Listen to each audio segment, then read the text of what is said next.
is massive. It's not quite as narrow as antitrust regulation in these countries, so it's a bigger problem. And then the difficulty is many of the companies who have expertise have the resources to present their experts across each of these areas. The governments bring their people.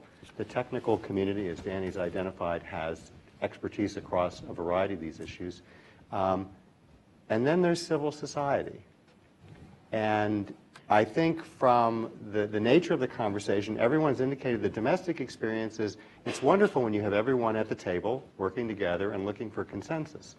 You put it into a global context, in a global meeting, who from civil society should be there? Some of the biggest groups reject the OECD process and the Internet policy principles for the very reason Bill said. It's a narrow club of rich countries, and they weren't invited.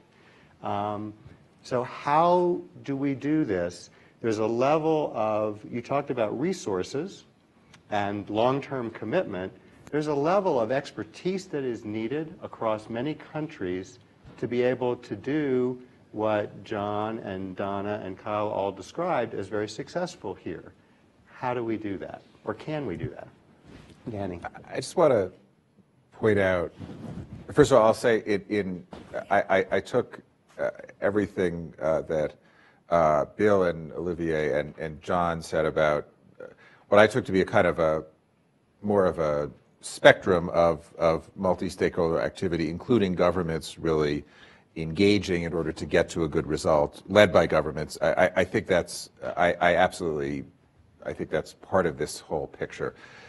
But I think there is still a discontinuity here in the difference between what we see in, again, in the Internet institutions, the standards bodies and the administrative bodies, and everything else that we're talking about. And the discontinuity is that, Gene, it's really, I think, on this question of representation and mission. You ask the question of who should be, quote, represented at, for example, a World Wide Web Consortium or Internet Engineering Task Force Working Group is not a particularly coherent question, because the answer is anyone who's building the stuff should be there, and then anyone who has something to say about it can be there too, but actually who will matter in the ultimate outcome is who builds the stuff.